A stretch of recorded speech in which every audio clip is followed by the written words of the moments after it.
लीजिए सुनिए राहुल सांकृत्यायन के लिखे कथा संग्रह वोल्गा से गंगा की 18वीं कहानी मंगल सिंह, मेरी यानी समीर गोस्वामी की आवाज में। काल 1857 ईस्वी। ये दोनों आज टावर देखने गए थे।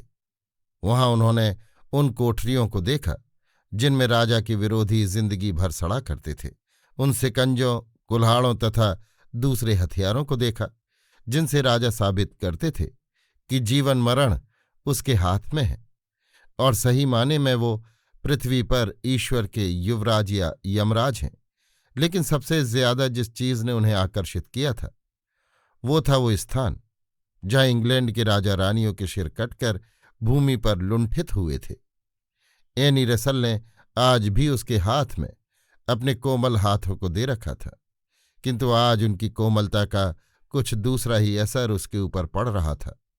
जान पड़ता था फाराडे की बिजली, जिसे 11 साल ही पहले 1845 ईस्वी में उस वैज्ञानिक ने आविष्कृत किया था, की भांति एक शक्ति निकलकर एनी के हाथ से उसके शरीर में दौड़ रही है।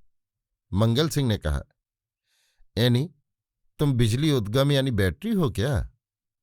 ऐसा क्यों कहा मंगी? मैं ऐसा ही अनुभव करता हूं। 16 साल पहले जब इंग्लैंड की भूमि पर मैंने कदम रखा तो जान पड़ा अंधेरे से उजाले में चला आया। मुझे यहाँ एक विशाल दुनिया, लंबाई चौड़ाई में नहीं बल्कि भविष्य के गर्भ में दूर तक बढ़ती दुनिया दिखाई पड़ी। चुकंदर की चीनी 1808 ईस्वी, भाप का जहाज स्टीमर 1819 ईस्वी, रेलवे 1825 ईस्वी, तार 1833 ईस्वी, दिया सलाई 1838 ईस्वी, फोटो 1839 ईस्वी, बिजली की रोशनी 1844 ईस्वी। जरूर देखने के लिए नई और आश्चर्यजनक चीजें ही थीं, किंतु जब कैम्ब्रिज में मुझे उनके बारे में पढ़ने तथा रसायनशाला में प्रयोग कर देखने का मौका मिला तो मुझे समझ में आने लगा कि दुनिया के भविष्य में क्या लिखा है। सचमुच तुम्हें इंग्लैंड में आना अंधेरे से उजाले में आना सा मालूम हुआ? उन्हीं अर्थों में जिन्हें अभी मैंने बतलाया। नहीं तो भारत छोड़ते वक्त मेरे मन में सिर्फ 2 ख्याल थे। एक तो अपने प्रिय इष्ट देवता प्रभु मसीह के भक्तों के देश को देखूंगा, दूसरे अपने कुल की खोई राजलक्ष्मी को लौटाने की कोशिश करूंगा। कितनी ही बार मैंने चाहा तुमसे तुम्हारे बारे में पूछूं, लेकिन बातें ऐसी ही भूल गई। आज मंगी, उसे कहो जिसने मेरे जीवन की दिशा बदल दी। उसे कहने में मुझे क्या उज्र होगा। चलो प्यारी एनी, टेम्स के इस शांत स्रोत पर। टेम्स उतनी बड़ी, उतनी सुंदर नहीं है जितनी हमारी गंगा। तो भी कितनी ही बार जब मैं टेम्स को देखता हूं तो गंगा की मधुर स्मृति आ जाती है। एनी, तुम जानती हो ईसाई ईश्वर ईसा मसीह को छोड़ बाकी सारी पूजाओं को कुफ्र समझते हैं और घृणा की दृष्टि से देखते हैं, किंतु टेम्स ने ईसाई से एक बार फिर मुझे काफिर बनाया। मैंने अपनी हिंदू काफिर माँ को बड़ी भक्ति से फूल चढ़ा गंगा को प्रणाम करते देखा। अब दोनों टेम्स के किनारे पहुंच गए थे। उन्होंने पत्थर के एक चबूतरे पर आसीन हो टेम्स की ओर मुंह कर लिया। कंटोप जैसी सफेद टोपी से निकलकर गालों पर लटकती एनी की सुनहली जुल्फें हवा के झोंके से लहरा उठीं। मंगल ने उन्हें चूम लिया, फिर अपनी बात प्रारंभ की। इस टेम्स के किनारे से कितनी ही बार मैंने मानस फूल अपनी गंगा को अर्पित किए। गंगा को फूल चढ़ाती थी तुम्हारी माँ, बड़े भक्ति भाव से, जैसे ईसाई प्रभु मसीह के प्रति श्रद्धा प्रदर्शित करते हैं। मैं उस वक्त पहले ईसाई हुआ था। मुझे ये घृणित प्रथा मालूम होती थी, किंतु अब न जाने कितनी बार मैं गंगा के प्रति अपने मानस अपमान के लिए पश्चाताप कर चुका हूं। ईसाइयत ने जिस भावना को नष्ट करना चाहा, हमारे कवियों ने उसे फिर उज्जीवित किया। जानते हो ना, हम लोग इसे पिता टेम्स कहते हैं और हम गंगा माई। तुम्हारी कल्पना और मधुर है मंगी। अच्छा सुनाओ अपने बारे में। बनारस और रामनगर गंगा के इस पार उस पार थोड़ी दूर पर बसे हैं। मैंने 16 वर्ष तक गंगा को देखा। मेरा मकान बनारस में गंगा के बिल्कुल किनारे था। उसके नीचे 60 पौड़ियों की सीढ़ी गंगा धार तक चली गई थी। शायद जब मैंने आंखें खोली तभी माँ ने गोद में ले गंगा को मुझे दिखलाया। क्या जाने क्यों जान पड़ता है गंगा मेरे खून में है। रामनगर में मेरे दादा का किला है, किंतु उसे मैंने 1-2 बार ही गंगा पर नाव से चलते वक्त देखा है। भीतर जाकर या अधिक बार देखने की इच्छा नहीं होती थी। माँ तो और भी उधर नहीं जाना चाहती थी। और जानती हो ये नहीं, जो कभी उस किले की युवराज्ञी बनती और आज अंग्रेजों के डर के मारे बनारस के एक घर में नाम बदलकर जिंदगी काट रही हो, वो कैसे उस किले को आंख खोलकर देखने का साहस करती। मेरे दादा महाराज चेत सिंह को लुटेरे वारन हेस्टिंग्स ने नाहक पामाल किया। हेस्टिंग्स को इंग्लैंड में अपने किए का कुछ फल मिला, किंतु मेरे दादा के साथ कभी न्याय नहीं किया गया। छीने राज को लौटाना सस्ता न्याय नहीं था। यानी तुम्हारी माँ अब भी जिंदा है? हमारे पादरी की चिट्ठी बनारस से जब तब आती रहती है और उनके जरिए मैं भी माँ को पत्र लिखा करता हूं। 5 महीने पहले तक तो वो जीवित थीं। यानी तो तुम पहले ईसाई न थे? नहीं, मेरी माँ अब भी हिंदू है।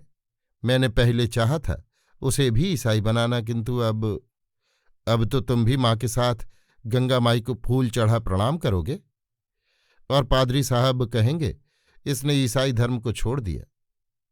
तुम ईसाई कैसे हुए? कोई खास अंतः प्रेरणा का सवाल न था। बनारस में भी अंग्रेज पादरी और पादरिनें ईसाई धर्म का प्रचार करती हैं, किंतु बनारस स्वयं हिंदुओं का रोम है, इसलिए उन्हें उतनी सफलता नहीं होती। एक बार एक डॉक्टर पादरी ने मेरी माँ का इलाज किया था, जिसके बाद उनकी स्त्री मेरे घर में आने जाने लगी। मेरी माँ और उनमें परिचय ज्यादा बढ़ गया। मैं छोटा था और मुझे वो अक्सर गोद लिया करती। तुम लड़कपन में भी बड़े सुंदर रहे होगे मंगी, कौन तुम्हें गोद में लेना न चाहता। फिर उसी पादरिन ने माँ को समझाया कि बच्चे को अंग्रेजी पढ़ाओ। 5-6 वर्ष से पादरी ने मुझे अंग्रेजी पढ़ाना शुरू किया। माँ अपने परिवार के अतीत के वैभव के बारे में सोच रही थीं और वो मन ही मन आशा रखती थीं कि शायद अंग्रेजी पढ़कर मेरा बेटा वंश की लक्ष्मी लौटाने के लिए कुछ कर सके। मैं 3 वर्ष का था, तभी मेरे पिता मर गए थे, इसलिए माता ही को सब कुछ करना था। हमारी संपत्ति तो राज्य के साथ चली गई थी, किंतु माँ के पास अपनी सास के दिए काफी जेवर थे और मेरे मामा भी अपनी बहन का ख्याल रखते थे। 8 वर्ष का होने के बाद मैं ज्यादा पादरी और पादरिन के घर पर रहता। मुझे हिंदू धर्म के बारे में बहुत कम सुनने का मौका मिला। यदि कुछ मिला तो पादरिन के मुख से। वो कहा करती थी कि तुम्हारा ही भाग्य है बेटा जो तुम्हारी माँ बच गई, नहीं तो तुम्हारे बाप के मरने के बाद उन्हें लोग जिंदा जलाकर सती कर डालना चाहते थे। मेरी माँ का जिंदा जलाया जाना, सती और हिंदू धर्म को एक समझकर, तुम ही समझ सकती हो ये नहीं, ऐसे धर्म के लिए अपार घृणा के सिवा मेरे दिल में और क्या हो सकती थी। उस वक्त सती प्रथा बंद होने 1829 ईस्वी में 2 साल की देर थी। मेरी भलाई का ख्याल कर माँ ने पादरिन की बात मान ली और मुझे पढ़ने के लिए कलकत्ता भेज दिया। कलकत्ता में जब मैं पढ़ रहा था तब माँ को संदेह हुआ कि पादरिन ने मुझे ईसाई बनाने के लिए ये सब कुछ किया है। अच्छा हुआ जो माँ को पहले न मालूम हुआ, नहीं तो मुझे अपनी आंखें खोलने का मौका न मिला होता। बच्चों की पढ़ाई का क्या भारत में ख्याल नहीं किया जाता? मुझे पढ़ाया जाता, किंतु 1300 वर्ष पहले के लिए जो विद्या लाभदायक होती वही। फिर इंग्लैंड आने के लिए माँ की आज्ञा कैसे मिली? आज्ञा मिलती, मैं बिना पूछे चला आया।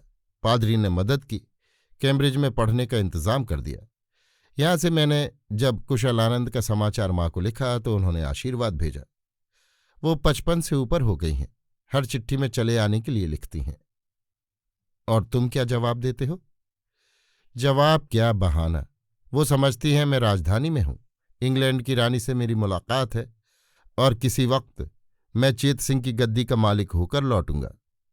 उस बेचारी गंगा की पुजारिन को क्या मालूम कि तुम्हारी मुलाकात रानी विक्टोरिया से नहीं, बल्कि सारी दुनिया के मुकुटधारी शिरों के भयंकर शत्रुओं कार्ल मार्क्स और फ्रेडरिख एंजेल्स से है। अभी जब भारत पूंजीवादी दुनिया और उसकी शक्ति का ही ज्ञान नहीं रखता तो वो मार्क्स के साम्यवाद को कैसे समझ पाएगा। मार्क्स से कभी भारत के बारे में भी तुमसे बातचीत हुई? कितनी ही बार, और मुझे आश्चर्य होता है यहां बैठे बैठे कैसे उसको भारत के जीवन प्रवाह का इतना ज्ञान है। लेकिन ये कोई जादू का चमत्कार नहीं है। पिछले 300 वर्षों में भिन्न भिन्न अंग्रेजों ने भारत के बारे में जितना ज्ञान अर्जन कर लिपिबद्ध किया वो सब यहीं लंदन में मौजूद है। मार्क्स ने उन गर्द पड़ी पोथियों को बड़े ध्यान से उल्टा है, और जो कोई भी भारतीय यहाँ मिल जाता है उससे पूछ पूछ कर वो अपने निर्णय की परीक्षा करता है। मार्क्स के भारत के भविष्य के बारे में क्या विचार हैं? वो भारत के योद्धाओं की वीरता की बड़ी प्रशंसा करता है। वो हमारे दिमाग की दाद देता है, किंतु हमारी पुराणपंथिता को भारत का सबसे बड़ा शत्रु समझता है। हमारे गांव स्वयंधारी छोटे छोटे प्रजातंत्र हैं। प्रजातंत्र? सारा देश नहीं, उसका एक जिला क्या, 2 गांव मिलकर भी नहीं, सिर्फ एक अकेला गांव। किंतु सभी जगह नहीं। जहां लॉर्ड कॉर्नवालिस ने अंग्रेजी नकल पर जमींदारी कायम कर दी वहां का ग्राम प्रजातंत्र पहले खत्म हो गया। इस ग्राम प्रजातंत्र का संचालन जनसम्मत 5 या उससे अधिक पंच करते हैं। पुलिस, न्याय, आबपाशी, शिक्षा, धर्म आदि सभी विभागों का वो संचालन करते हैं और बहुत ईमानदारी, बुद्धिमत्ता, न्याय और निर्भयता के साथ गांव की एक एक अंगुल जमीन या छोटे से छोटे आदमी की इज्जत की रक्षा के लिए अपनी पंचायत के हुक्म पर गांव का बड़ा या बच्चा हर वक्त जान देने के लिए तैयार रहता है।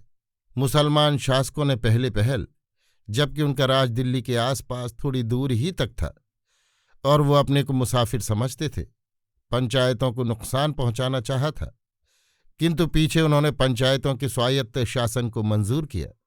ये अंग्रेज शासक, और उसमें भी खासकर इंग्लैंड का जमींदार कॉर्नवालिस ही था जिसने ग्राम प्रजातंत्र को बर्बाद करने का बीड़ा उठाया और कितने ही अंश तक सफलता पाई, किंतु उतने से शायद वो जल्दी न टूटती। ग्राम के प्रजातंत्र और उसकी आर्थिक स्वतंत्रता पर सबसे घातक प्रहार पड़ा है मॉन्चेस्टर, लंकाशायर के कपड़े, शेफील्ड की लोहे की चीज़ों तथा इसी तरह के और कितने ही यहाँ से जाने वाले माल का। 10 जुलाई 1822 को कलकत्ता में पहला भाप से चलने वाला जहाज यानी स्टीमर पानी पर उतारा गया। उसने साथ ही गांव के आर्थिक प्रजातंत्र की रही सही नींव को भी खत्म कर दिया। हिंदुस्तान के बारीक मलमल की खान ढाका अब 2/3 वीरान है यानी, और गांव के जुलाहों की हालत मत पूछो।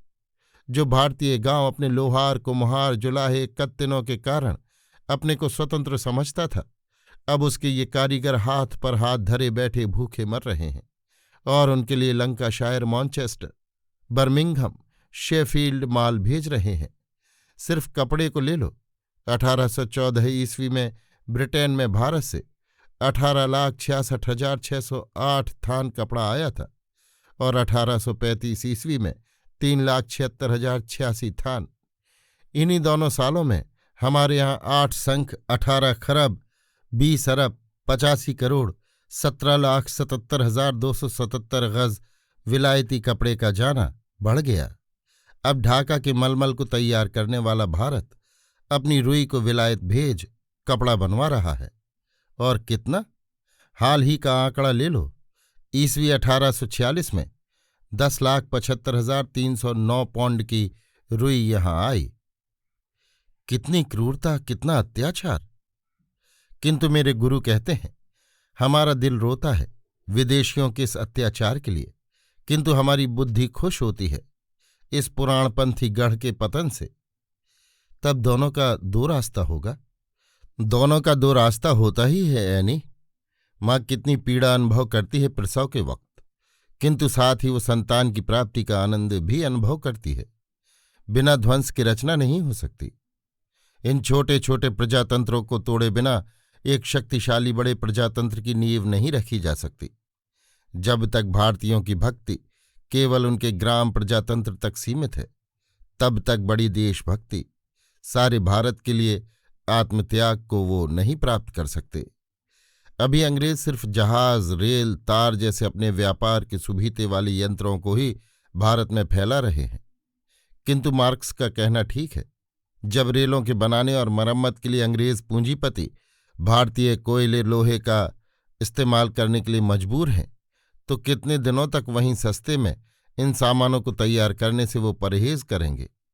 भारतीय दिमाग भी साइंस के इन चमत्कारों को अपने सामने देखते हुए कब तक सोया रहेगा। अर्थात भारत में भी उद्योग धंधा और पूंजीवाद का फैलना लाजमी है। जरूर, अब इंग्लैंड में सामंतवादी जमींदारों की प्रभुता नहीं है यानी। हाँ, सुधार कानून 1832 ने इंग्लैंड के शासन की बागडोर पूंजीपतियों के हाथ में दे दी है, या पूंजीपतियों के शासनारूढ़ होने की सूचना है वो कानून। तुम ठीक कह रही हो। चार्टिस्टों की सभाओं और पत्रों ने तुम पर असर किया है नहीं? सभाओं के वक्त तो मुझे उतना होश न था, कुछ धूमिल सी स्मृति है। हाँ चाचा रसल, जानते हो मंत्रिमंडल में वो चार्टिस्टों के जबरदस्त दुश्मन थे कि मुंह से मैंने कितनी ही बार इस खतरनाक आंदोलन की बात सुनी है। यानी क्या ये बात करते वक्त चचा वैसे ही बहादुर वक्ता के रूप में दिखलाई पड़ते थे जितना कि वो 12-12 लाख जनता के हस्ताक्षरों से पेश की गई कम करों की साधारण मांगों को पार्लियामेंट में ठुकराते वक्त मालूम पड़ते थे? नहीं प्रिय, वो अब भी डरते हैं। यद्यपि प्रभु मसीह के इस 1856वें साल में चार्टरवाद सुनाई नहीं दे रहा। क्यों नहीं डरेंगे यानी? सामंतों के राज्य को पूंजीपति बनियों ने जैसे ही खत्म कर अपना शासन शुरू किया, वैसे ही मजदूर भी इस थैली का राज्य खत्म करके ही छोड़ेंगे और मानवता का राज्य कायम करेंगे, जिसमें धनी गरीब बड़े छोटे काले गोरे का भेदभाव उठ जाएगा और स्त्री पुरुष का भी मंगी। हाँ, स्त्रियां भी पुरुषों के जुल्मों की मारी हैं। हमारे यहाँ का सामंतवाद तो अभी हाल तक सती के नाम पर लाखों औरतों को हर साल जलाता रहा है, और अब भी जिस तरह पर्दे में जकड़बंद जायदाद के अधिकार से वंचित हो वो पुरुषों के जुल्म को सह रही हैं, वो मानवता के लिए कलंक है। हमारे यहाँ की स्त्रियों को तुम स्वतंत्र समझते होगे क्योंकि हमें पर्दे में बंद नहीं किया जाता। स्वतंत्र नहीं कहता यानी, सिर्फ यही कहता हूं कि तुम अपनी भारतीय बहनों से बेहतर अवस्था में हो। गुलामी में बेहतर और बदतर क्या होता है मंगी? हमारे लिए पार्लियामेंट में वोट का भी अधिकार नहीं। बड़े बड़े शिक्षणालयों की देहली के भीतर हम पैर नहीं रख सकती। हम कमर को कसकर मुट्ठी भर की बना 60 गज के घाघरे को जमीन में सोहराते सिर्फ पुरुषों के वास्ते तितली बनने के लिए हैं। अच्छा, तो मार्क्स ने यह आशा दिलाई कि भारत में उद्योग धंधे और पूंजीवाद का प्रसार होगा, जिसके कारण एक ओर लोगों में साहस का अधिकाधिक प्रचार और प्रयोग होगा, दूसरी ओर वहां भी गांव में बिखरे बेकार किसानों और कारीगरों को कारखाने में इकट्ठा किया जाएगा। फिर वो अपनी मजदूर सभाएं कायम कर लड़ना सीखेंगे और फिर साम्यवाद का झंडा ले इंग्लैंड के मजदूरों के साथ कंधे से कंधा मिला मानव स्वतंत्रता की अपनी लड़ाई लड़ेंगे और दुनिया को पूंजीपतियों की गुलामी से मुक्त कर समानता, स्वतंत्रता और भ्रातृभाव का राज्य स्थापित करेंगे। किंतु ये तो सैकड़ों साल की बात है मंगी। साथ ही मार्क्स का कहना है कि यद्यपि अंग्रेजों ने साइंस की देन कल कारखानों से भारत को वंचित रखा है, किंतु साथ ही साइंस की दूसरी देन युद्ध के हथियारों से भारतीय सैनिकों को हथियारबंद किया है। यही भारतीय सैनिक भारत की स्वतंत्रता को लौटाने में भारी सहायक साबित होंगे। क्या ये नजदीक का समय हो सकता है? नजदीक नहीं यानी, वो समय आ गया है।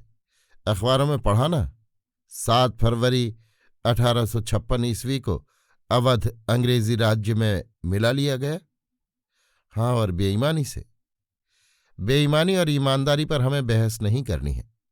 अंग्रेज व्यापारियों ने सब कुछ अपने स्वार्थ के लिए किया, किंतु अनजाने भी उन्होंने हमारी भलाई के कितने ही ठोस काम किए हैं।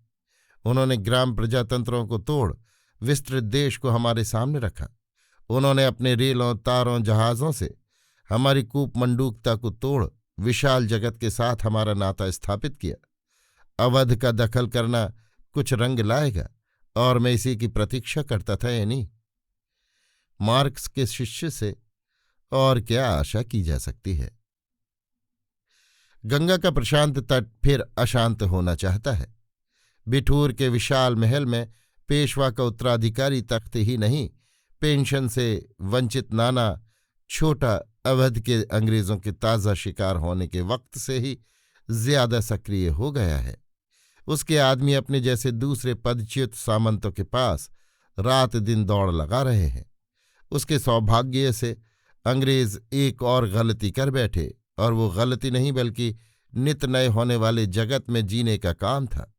उन्होंने पहले की टोपी गोली वाली बंदूकों की जगह उनसे ज्यादा जोरदार कारतूसी बंदूकों को अपनी फौज में बांटा। इन कारतूसों को भरते वक्त दांत से काटना पड़ता। अंग्रेजों के दूरदर्शी दुश्मनों ने इससे फायदा उठाया। उन्होंने हल्ला किया कि कारतूसों में गाय सुअर की चर्बी है। जानबूझकर अंग्रेज इन कारतूसों को सिपाहियों को दांत से काटने के लिए दे रहे हैं, जिसमें कि हिंदुस्तान से हिंदू मुसलमान का धर्म उठ जाए और सब क्रस्तान बन जाए। काशीराज चेत सिंह के पौत्र मंगल सिंह का नाम बिजली की भांति सैनिकों में काम करता। ये मंगल सिंह जानता था, किंतु उसने कभी इस रहस्य को खुलने नहीं दिया। नाना और दूसरे विद्रोही नेता उसके बारे में इतना ही जानते थे कि वो अंग्रेजी शासन का जबरदस्त दुश्मन है। उसने विलायत में जाकर अंग्रेजों की विद्या खूब पढ़ी है, उनकी राजनीति का अच्छा जानकार है। विलायत में रहने के कारण उसका धर्म चला गया है, यद्यपि वो क्रस्तानी धर्म को नहीं मानता। मंगल सिंह को विद्रोही नेताओं के हार्दिक भावों को समझने में देर नहीं हुई। उसने देखा कि पदच्युत सामंत अपने अपने अधिकार को फिर से प्राप्त करना चाहते हैं, और इसके लिए सब के अकेले शत्रु अंग्रेजों को एक होकर देश से निकाल बाहर करना चाहते हैं।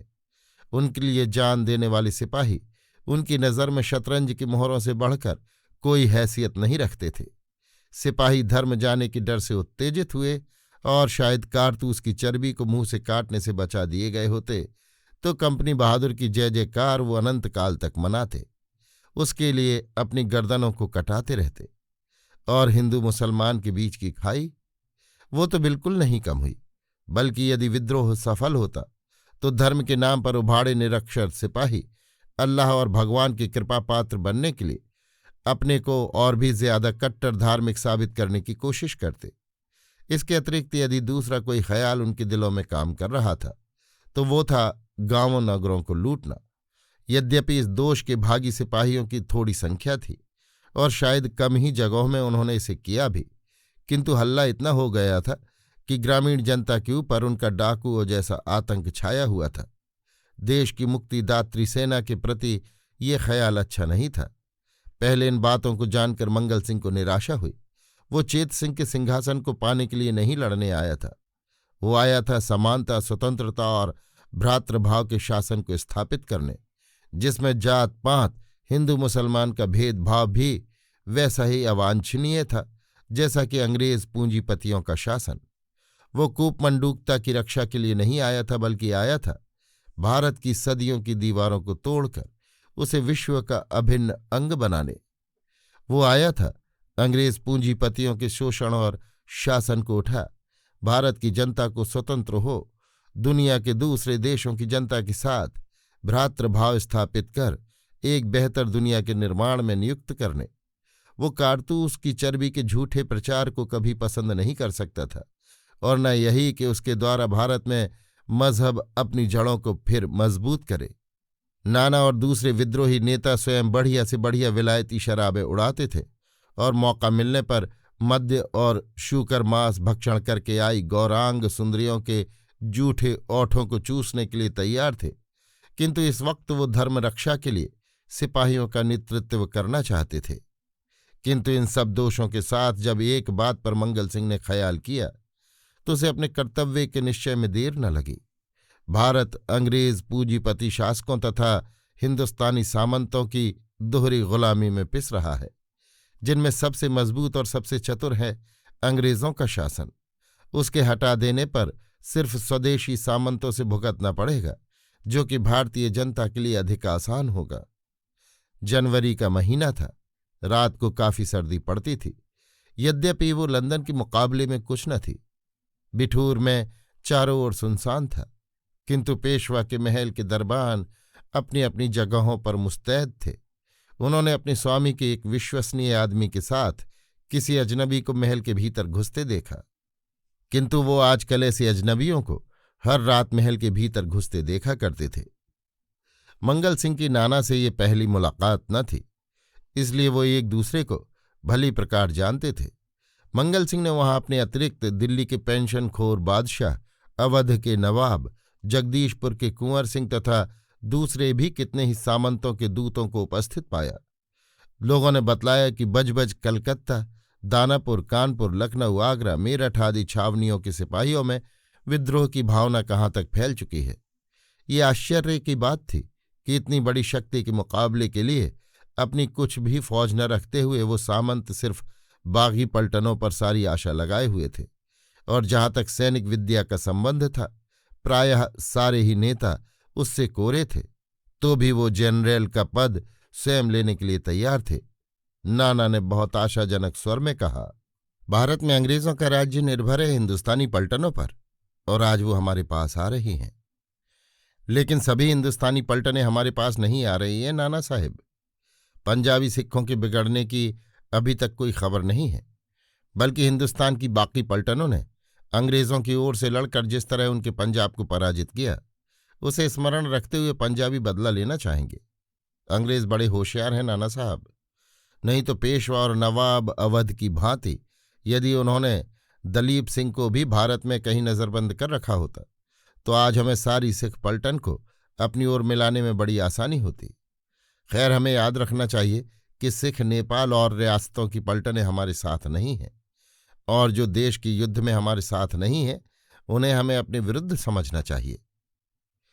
आपका कहना ठीक है ठाकुर साहब, नाना ने कहा, लेकिन यदि आरंभिक अवस्था में हमने सफलता प्राप्त की तो फिर किसी देशद्रोही को हमारे खिलाफ आने की हिम्मत न होगी। एक बात का हमें और इंतजाम करना चाहिए। ये काम युद्ध छिड़ने पर करना होगा, किंतु उसके लिए आदमियों को अभी से तैयार करना होगा। लोगों को समझाना है कि हम देश को स्वतंत्र करने वाले सैनिक हैं। पूरब के प्रतिनिधि ने कहा, क्या इसके लिए हमारा अंग्रेजों से लोहा लेना काफी नहीं है? मंगल सिंह, हर जगह 24 घंटे लोहा नहीं बचता रहेगा। हमारे देश में बहुत से डरपोक या स्वार्थी लोग हैं जिनको अंग्रेजों की अजेयता पर विश्वास है। वो तरह तरह की खबरें फैलाएंगे। मैं तो समझता हूं पूरब, पश्चिम और मध्य 3 भागों में बांटकर हमें हिंदी उर्दू में 3 अखबार छापने चाहिए। नाना साहब, आपको अंग्रेजों का ढंग ज्यादा पसंद है ठाकुर साहब, किंतु आपने देखा ना कि बिना अखबार के हमने कारतूस की बात को फैलाकर कितने लोगों को तैयार कर लिया। मंगल सिंह, लेकिन लड़ाई के बीच में हमारे खिलाफ अंग्रेजों के नौकर चाकर जो बातें फैलाएंगे उसके लिए कुछ करना होगा नाना साहब। ये संभव नहीं है कि हम अंग्रेजों के सारे शासन यंत्र को एक ही दिन अपने अधिकार में कर लें। मान लीजिए उन्होंने अफवाहें फैलाई कि बागी फौज, स्मरण रखिए हमें इसी नाम से याद किया जाएगा, गांव शहर को लूटती, बाल बच्चों को काटती चली आ रही है। नाना साहब, तो क्या लोग विश्वास कर लेंगे? मंगल सिंह, जो बात बार बार कही जाएगी और जिसके खिलाफ दूसरी आवाज नहीं निकलेगी उस पर लोग विश्वास करने लगेंगे। नाना साहब, मैं समझता हूं हमने कारतूस को ले धर्मद्रोही कहकर अंग्रेजों को इतना बदनाम कर दिया है कि उनकी कोई बात नहीं चलेगी। मंगल सिंह, मैं तो इसे सदा के लिए काफी नहीं समझता।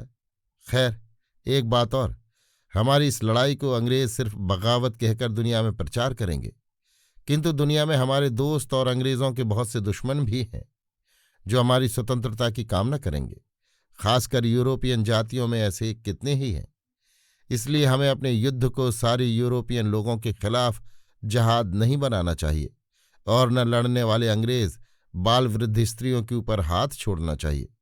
इससे युद्ध में हमें कोई लाभ न होगा, उल्टे खामोखा के लिए हिंदुस्तानी दुनिया में बदनाम हो जाएंगे।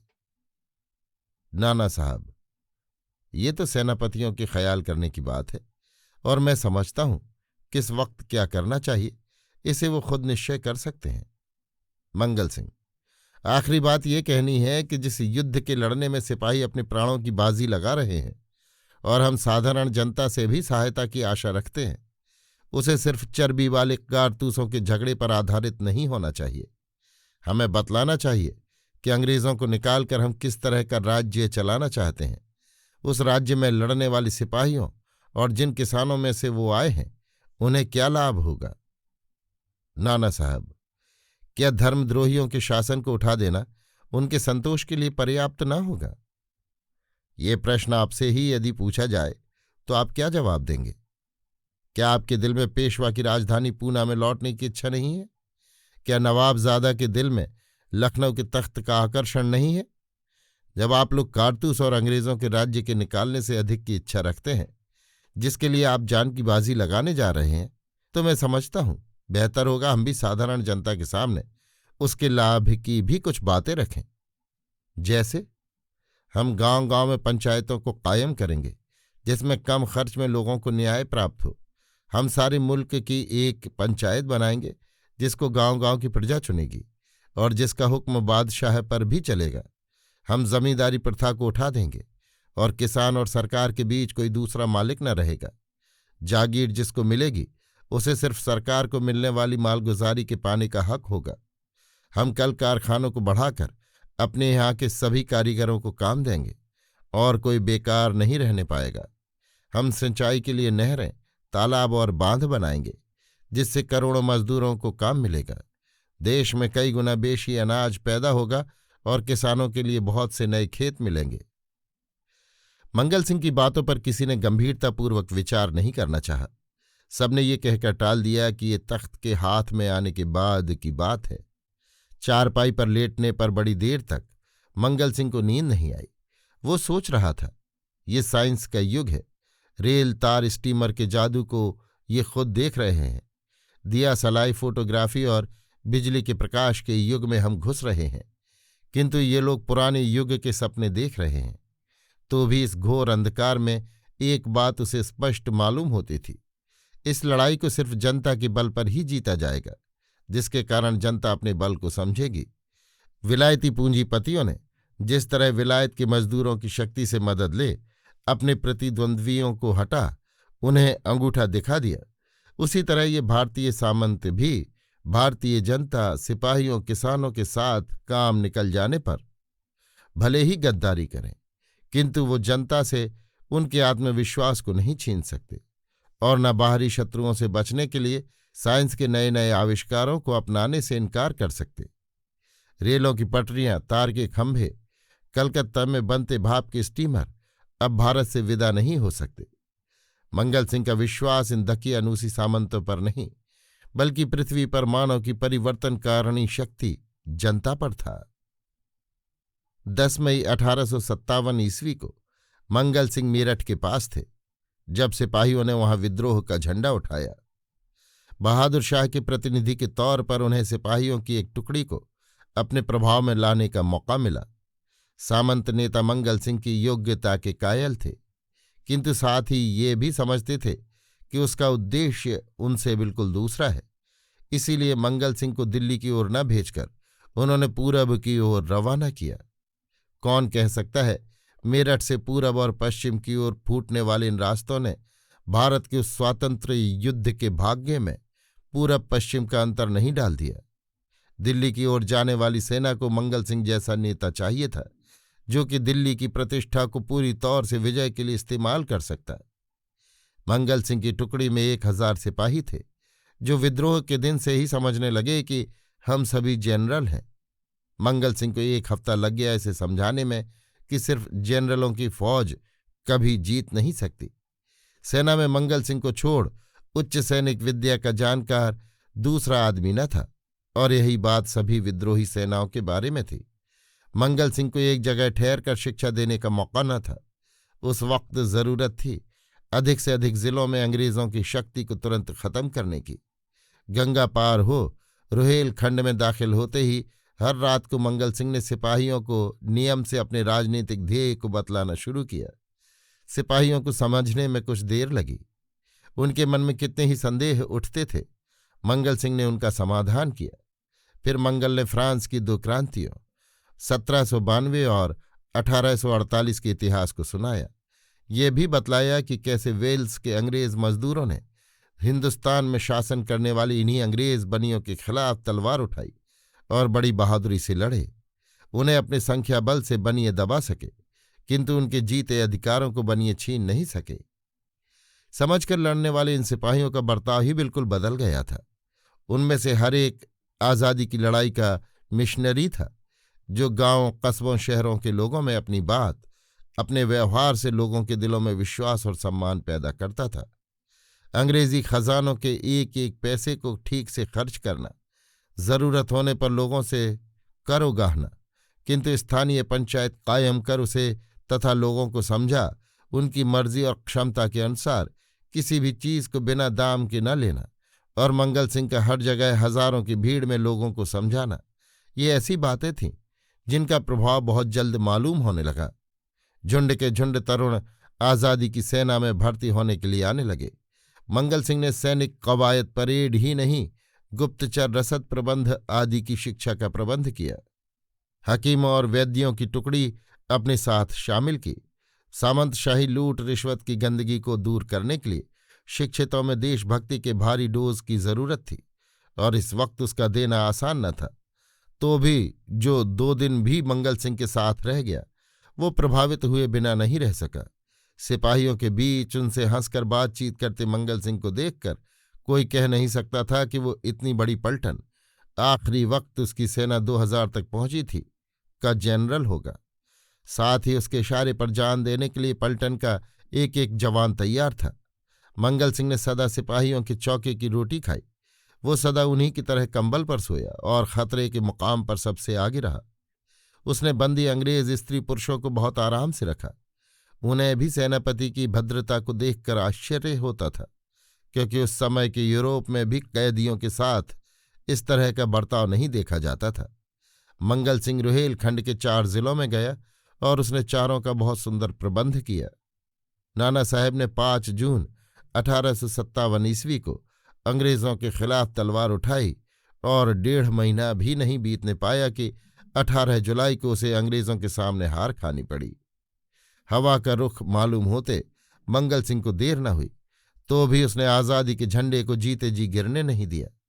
अंग्रेजों की पलटन ने अवध की निहत्थी जनता का कत्लेआम शुरू किया, औरतों के प्राण और इज्जत को पैरों तले रौंदा। ये सब सुनकर भी मंगल सिंह और उसके साथियों ने किसी बंदी अंग्रेज पर हाथ नहीं उठाया। वर्षा के समाप्त होते होते सभी जगह विद्रोहियों की तलवार हाथ से छूट गई थी, किंतु रुहेलखंड और पश्चिमी अवध में मंगल सिंह डटा हुआ था।